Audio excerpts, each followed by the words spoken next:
If the White House and congressional Republicans are going to find common ground, they may have to look a little bit harder. On Thursday, House Democrats voted to extend Bush administration tax cuts for the middle class, but the measure did not include an extension for upper-income Americans, something Republican lawmakers have lobbied for very hard.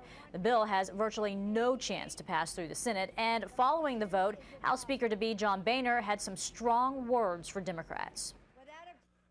Trying to catch my breath so I don't refer to this this maneuver going on today as chicken crap, all right?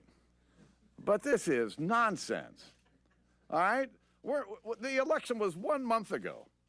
We're 23 months from the next election, and the political games have already started trying to set up the next election.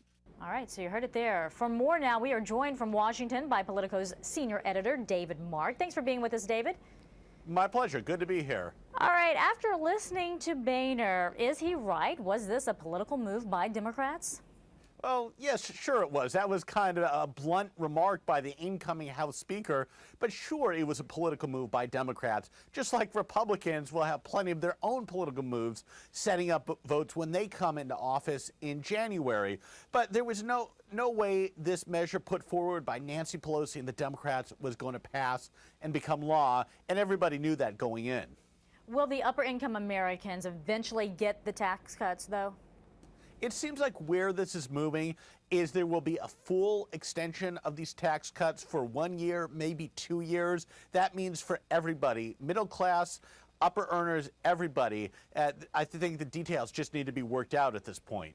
You know, the president has signaled that he is willing to extend the cuts, and that is angering Democrats, of course. So what kind of political fallout could the president see because of all of this?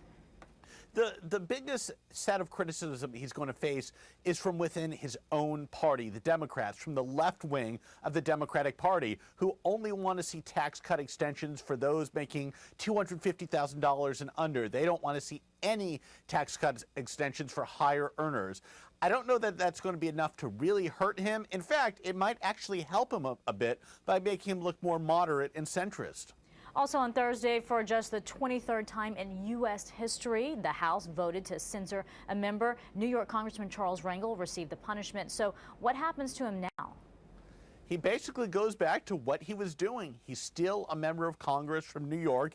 He still gets to keep his pay. He may have to pay a fine here or there, but he basically just got into the well of the House. The charges were read against him by Nancy Pelosi, the House Speaker, and that was it. He went about his business. However, it is in the record books now. He will always go down in history as one of only 23 members who was indeed censored by his colleagues. All right. Well, David Mark from Politico, we always appreciate your insight. Thanks so much for joining us. My pleasure. Thank you.